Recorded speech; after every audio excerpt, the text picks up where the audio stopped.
नमस्कार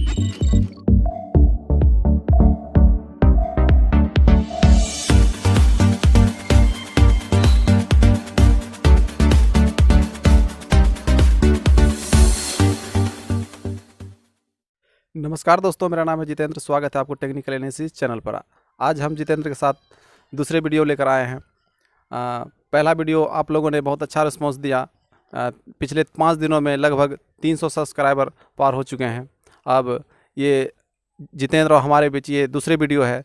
आज हम कवर करेंगे क्योंकि अभी बिहार में विधानसभा चुनाव है, तो उससे रिलेटेड कुछ पहले 10 से 20 प्रश्न होंगे। उसके बाद आगे जनरल नॉलेज के प्रश्न भी पूछे जाएंगे। इसके बारे में जितेंद्र बताएंगे कि पहले वीडियो में हमारे सब्सक्राइबर जो है पिछले 5 दिनों में 300 सब्सक्राइबर पार किए। इसके लिए आप क्या कहना चाहेंगे दर्शकों को?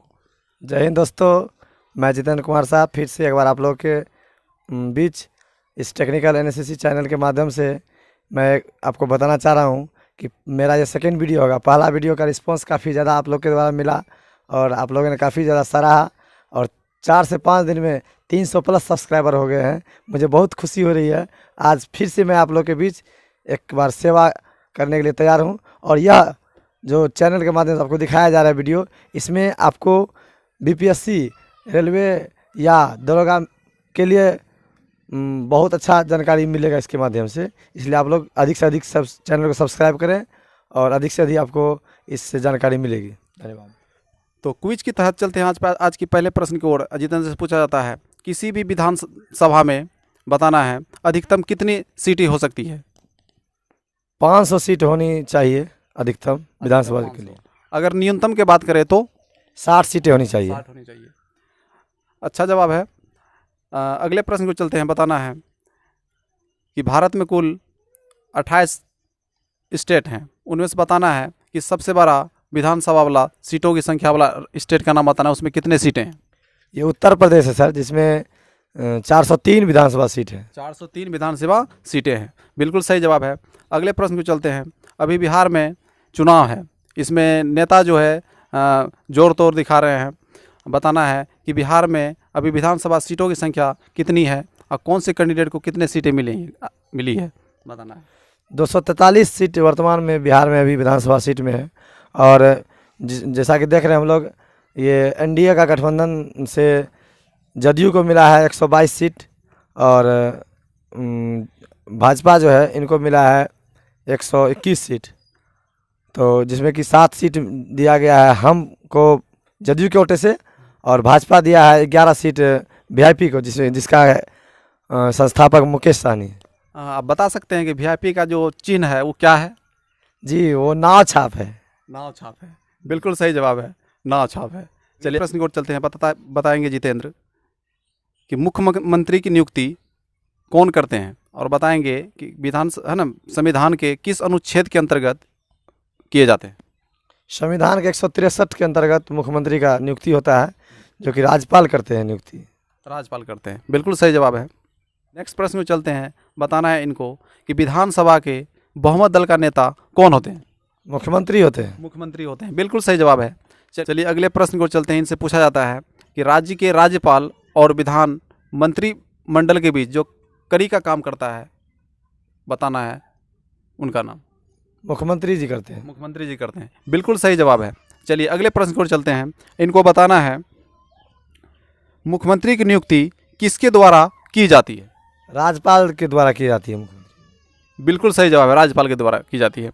अगले प्रश्न को चलते हैं। बताना है मुख्यमंत्री की नियुक्ति विधानसभा के किस अनुच्छेद के अंतर्गत होती है? 163 अनुच्छेद के अंतर्गत। 163 अनुच्छेद के अंतर्गत। बिल्कुल सही जवाब है। चलिए अगले प्रश्न की ओर चलते हैं और इनसे पूछा जाता है राज्य के शासन का वास्तविक अध्यक्ष कौन होता है? राज्य के शासन के वास्तविक अध्यक्ष मुख्यमंत्री जी होते हैं। मुख्यमंत्री जी होते हैं। बिल्कुल सही जवाब है, मुख्यमंत्री जी होते हैं। अगले प्रश्न की ओर चलते हैं और इनसे पूछा जाता है राज्य का मुख्यमंत्री किसके प्रति उत्तरदायी होता है? विधानसभा के प्रति। विधानसभा के प्रति। बिल्कुल सही जवाब है। अगले प्रश्न की ओर चलते हैं और इनसे पूछा जाता है राष्ट्रीय विकास परिषद की बैठक में राज्य का प्रतिनिधित्व कौन करता है? मुख्यमंत्री करते हैं। मुख्यमंत्री करते हैं। बिल्कुल सही जवाब है। अगले प्रश्न की ओर चलते हैं और इनसे पूछा जाता है राज्य की प्रथम महिला मुख्यमंत्री का नाम बताना है, किसी भी भारत की बताना है। सुचेता कृपलानी। सुचिता कृपलानी, बिल्कुल सही जवाब है, सुचिता कृपलानी। प्रदेश। उत्तर प्रदेश जी। बिल्कुल सही जवाब है। अगले प्रश्न को चलते हैं और इनसे पूछा जाता है बिहार राज्य के प्रथम मुख्यमंत्री के नाम बताना है। श्री कृष्ण सिंह। श्री कृष्ण सिंह, बिल्कुल सही जवाब है, श्री कृष्ण सिंह। चलिए अगले प्रश्न की ओर चलते हैं और इनसे पूछा जाता है राज्य विधानमंडल का ऊपरी सदन एवं निचली सदन का नाम बताना है। ऊपरी सदन विधान परिषद, निचली सदन विधानसभा। विधानसभा, बिल्कुल सही जवाब है। ऊपरी सदन को विधान परिषद कहा जाता है जबकि निचली सदन को विधानसभा। चलिए अगले प्रश्न में चलते हैं और बताना है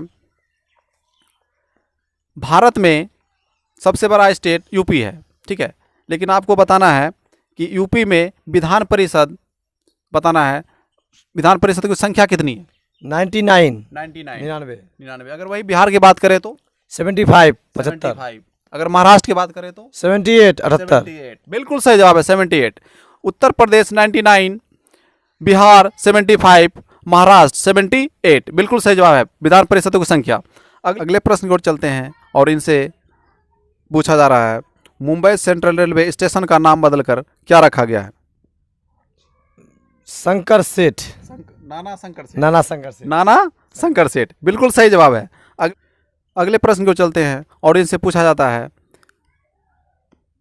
हाल ही में 2020 में पुराने शिक्षा नीति को बदलकर नए शिक्षा नीति लागू किया है जिनमें 10+2 पैटर्न को बदल दिया गया है, तो नए पैटर्न बताना है कौन सा है।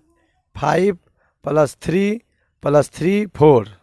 5+3+3+4, बिल्कुल सही जवाब है।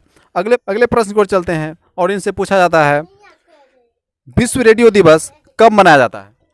13 फरवरी को। 13 फरवरी को, बिल्कुल सही जवाब है, विश्व रेडियो दिवस 13 फरवरी को मनाया जाता है। अगले प्रश्न को चलते हैं और इनसे पूछा जाता है विश्व की पहली डिजिटल करेंसी का नाम बताना है। डिजिटल करेंसी जी, bitcoins. Bitcoins, digital currency bitcoins, बिल्कुल सही जवाब है। अगले प्रश्न को चलते हैं और बताना है एयर इंडिया का नया CMD किसे नियुक्त किया गया है। ऑप्शन देंगे सर।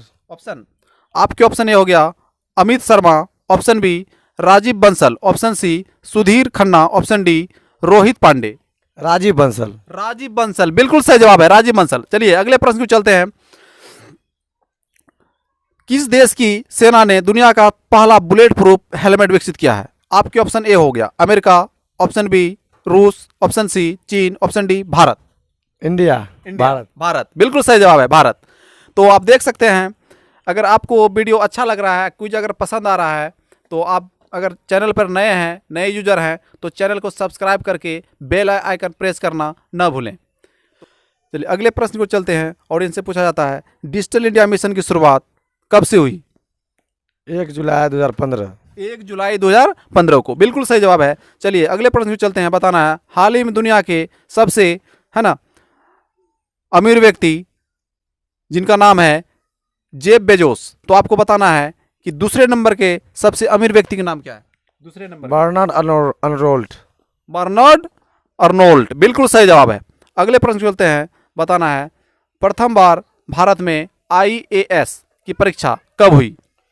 1947। 1947, बिल्कुल सही जवाब है 1947। अगले प्रश्न को चलते हैं और आपको बताना है कोविड-19 जो कि कोरोना वायरस है, बताना है किसने इसे महामारी घोषित किया। WHO, world health organisation. World health organisation. अगले प्रश्न को चलते हैं और इनसे पूछा जाता है कि भारत के इतिहास में अब तक कितनी बार शिक्षा नीति आ चुकी है। 3 बार हुआ है शिक्षा नीति। 3 बार। तो बताएंगे सबसे पहली बार शिक्षा नीति कब आए थे। जी, 1968 में। 1968 में। जी, 1968 में। उस समय देश के प्रधानमंत्री कौन थे। इंदिरा गांधी थी। इंदिरा गांधी। दूसरी शिक्षा नीति कब आए। 1986 में राजीव गांधी प्रधानमंत्री थे। राजीव गांधी प्रधानमंत्री, बिल्कुल सही जवाब है, राजीव गांधी प्रधानमंत्री थे। चलिए अगले प्रश्न को चलते हैं और बताएंगे कोठारी आयोग ने 1966-68 में GDP का कितना प्रतिशत खर्च शिक्षा के क्षेत्र में करने का सुझाव दिया था। 6%, 6%। बिल्कुल सही जवाब है 6%। अगले प्रश्न को चलते हैं और बताएंगे आप कि कितने साल के बाद 2020 में नया शिक्षा नीति लागू की गई है। 34 ईयर्स, 34 साल। 34 साल, बिल्कुल सही जवाब है। 34 साल के बाद 2020 में नई शिक्षा नीति लागू की गई है। अगले प्रश्न को चलते हैं और बताना है भारत के पहले शिक्षा मंत्री के नाम बताना है, कौन थे वो? मौलाना अबुल कलाम आज़ाद। अगले प्रश्न को चलते हैं और बताएंगे आप कि राष्ट्रीय टीकाकरण दिवस कब मनाया जाता है? 16 मार्च को। 16 मार्च को, बिल्कुल सही जवाब है। अगले प्रश्न को चलते हैं, बताना है प्रवासी भारतीय केंद्र का नाम बदलकर इनमें से क्या रखा गया है? इसमें से आपको 4 ऑप्शन मिलेंगे।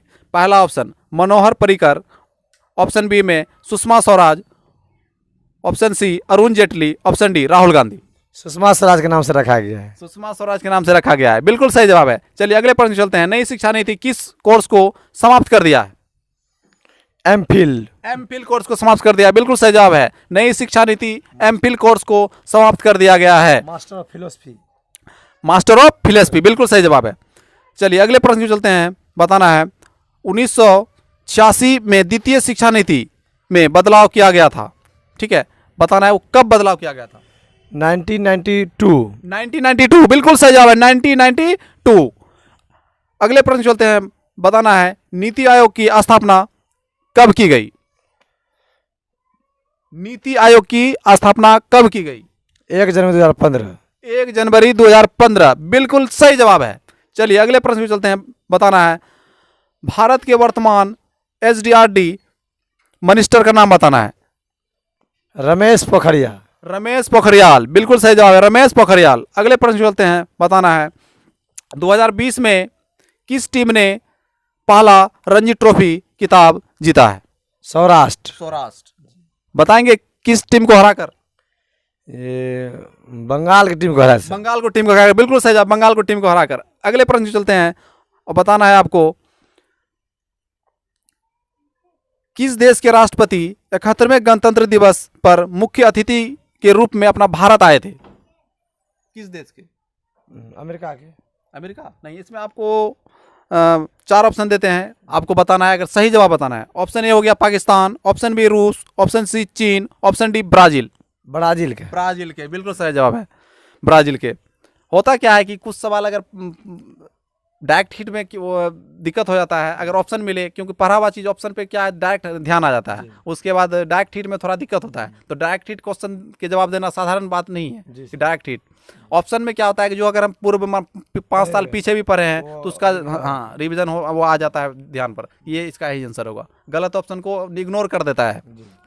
तो चलिए अगले प्रश्न को चलते हैं, बताना है नीति आयोग के वर्तमान सीईओ का नाम बताना है।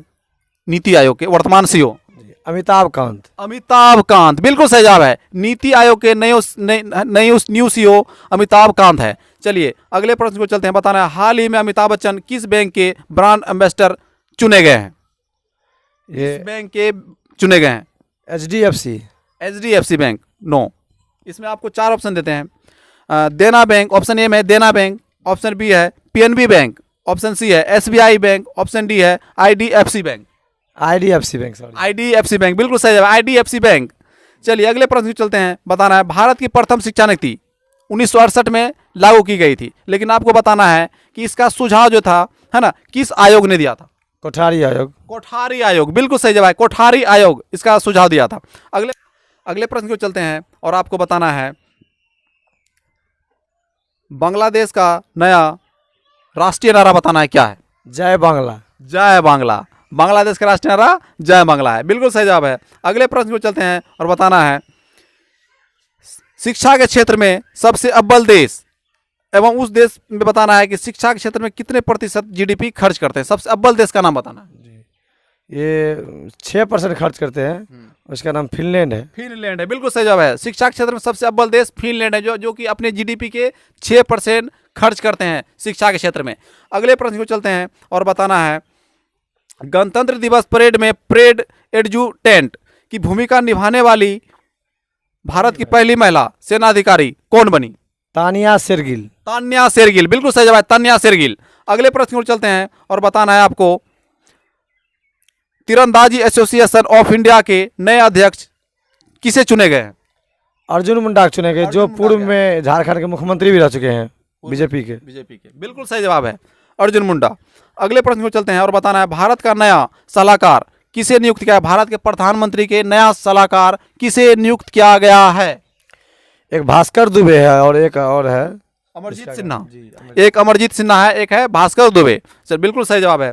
अगले प्रश्न को चलते हैं और बताना है, भारत और किस देश के बीच संयुक्त सैन्य अभ्यास अजय वारियर आयोजित किया गया है? ये ब्रिटेन के बीच।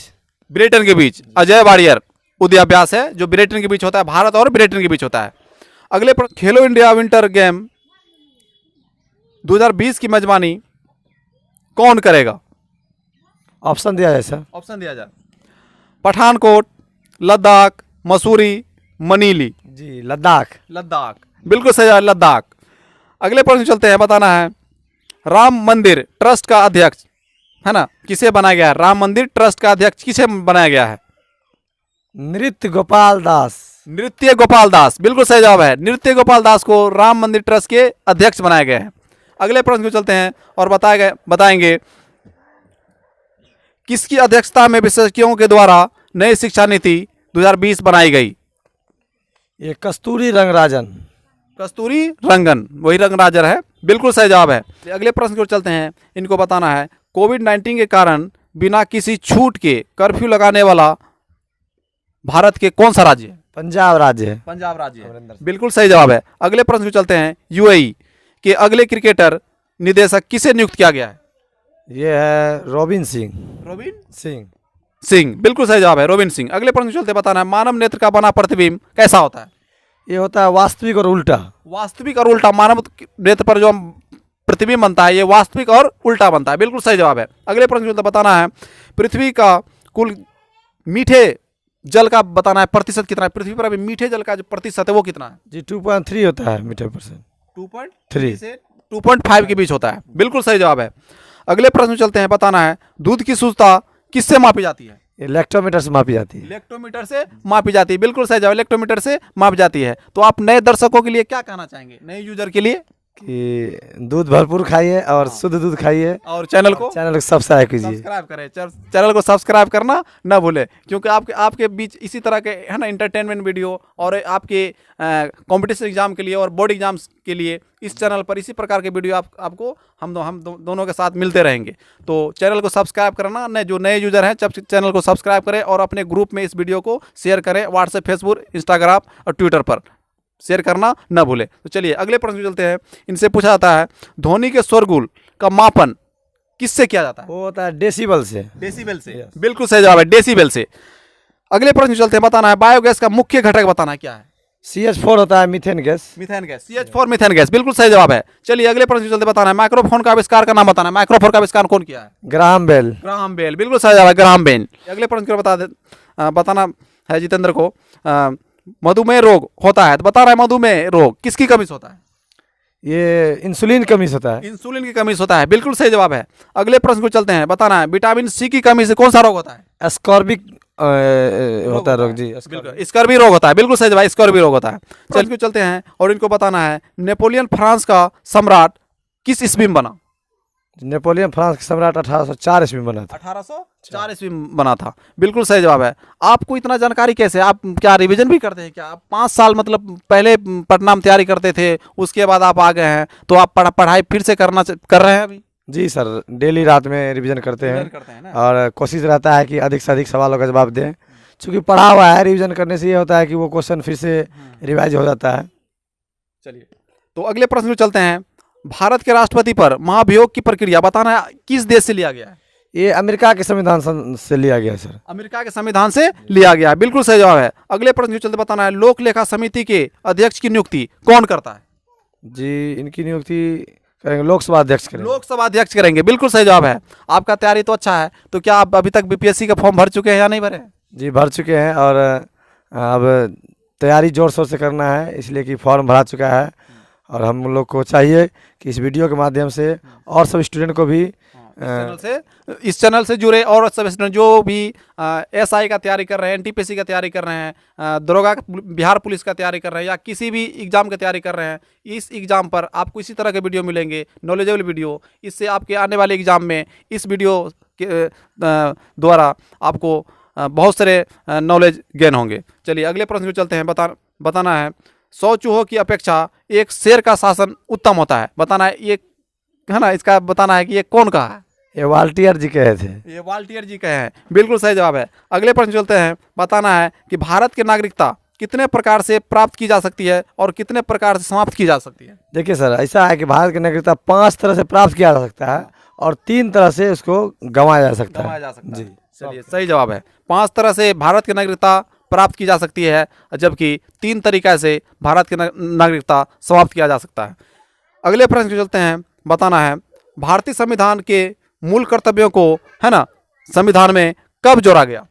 ये जोड़ा गया था 42वां संविधान संशोधन 1976 को जोड़ा गया था। 1976 को जोड़ा गया था, 42वां संविधान संशोधन, बिल्कुल सही जवाब है। अगले प्रश्न को चलते हैं। बताना है, ये बहुत इंपॉर्टेंट सवाल है और आपके एग्जाम के लिए भी बहुत इंपॉर्टेंट है। तो चलते हैं।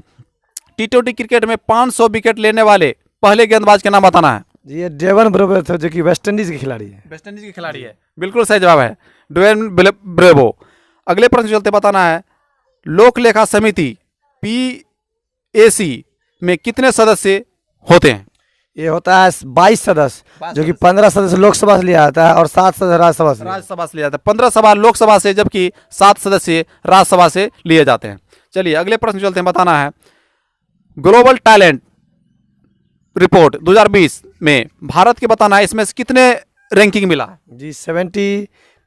72, Yes. बिल्कुल सही जवाब है। 72 रैंकिंग मिले हैं। अगले प्रश्न चलते हैं। बताना है सबसे चमकीला ग्रह का नाम बताना है। सबसे चमकीला ग्रह आपको हो जाएगा शुक्र। शुक्र, बिल्कुल सही जवाब है। सबसे चमकीला ग्रह शुक्र ही है। अगले प्रश्न चलते हैं। बताना है सौर मंडल का सबसे बड़ा ग्रह का नाम बताना है, क्या है? बृहस्पति है। बृहस्पति ग्रह, जी। बिल्कुल सही जवाब है। सौर मंडल का सबसे बड़ा ग्रह बृहस्पति है। अगले प्रश्न चलते हैं। इनसे पूछा जा रहा है कि लाल ग्रह किसे कहा जाता है? ये मंगल का है लाल ग्रह। मंगल ग्रह कहा जाता है।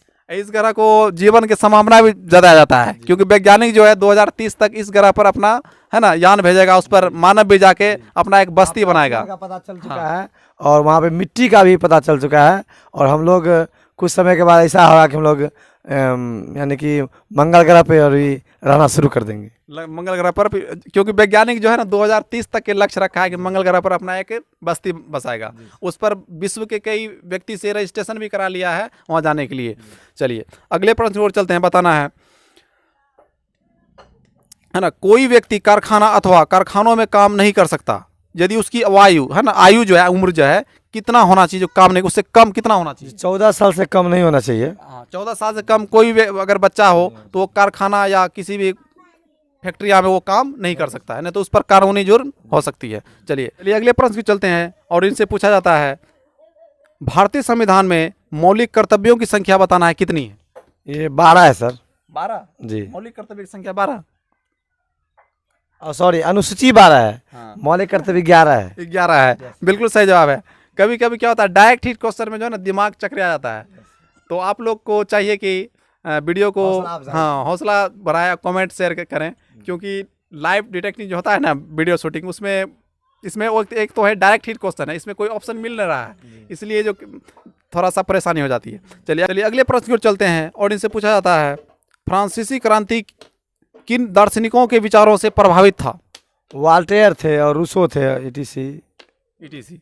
चलिए अगले प्रश्न और की ओर चलते हैं। बताना है भारतीय संविधान में वर्तमान में कितने अनुसूचियां हैं? 12 अनुसूचियां हैं। 12 अनुसूचियां। पहले कितनी थी? 8। सही जवाब है। अगले प्रश्न की ओर चलते हैं। बताना है ग्लोबल क्लाइमेट चेंज 2020 में भारत का स्थान बताना है, कितना मिला है? आपके ऑप्शन हो गया 11, option A, option B 12, option C 17, option D 9। 9 मिला है। 9 मिला है, बिल्कुल सही जवाब है, 9। अगले, तो आज के अंतिम प्रश्न हमारे जितेंद्र जी से है।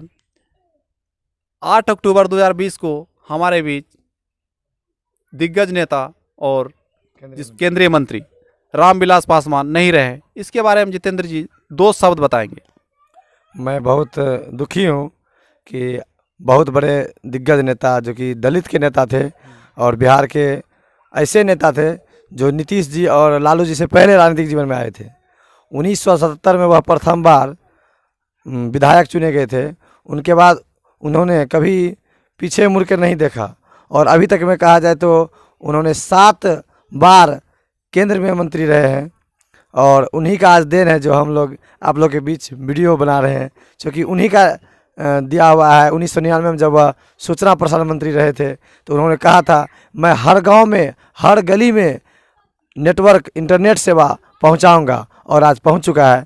और मैं भगवान से यही प्रार्थना करूँ उनके आत्मा को शांति प्रदान करे और उनके बेटा को इस दुख की घड़ी में सहने की क्षमता प्रदान करे इस दुख की घड़ी में। और मैं यही बता दूं कि रामविलास पासवान जी एक ऐसे नेता थे जिन्होंने कि वर्ल्ड रिकॉर्ड बनाए थे गिनीज ऑफ वर्ल्ड बुक में। 5.5 लाख वोट से हाजीपुर से वह चुनाव जीते थे सांसद के चुनाव में, और उनका घर खगड़िया में है, और उनका आज अंतिम संस्कार किया जाएगा पटना के दीघा घाट में। जय हिंद दोस्तों। जय हिंद दोस्तों। तो ऐसे ही वीडियो के साथ अगले वीडियो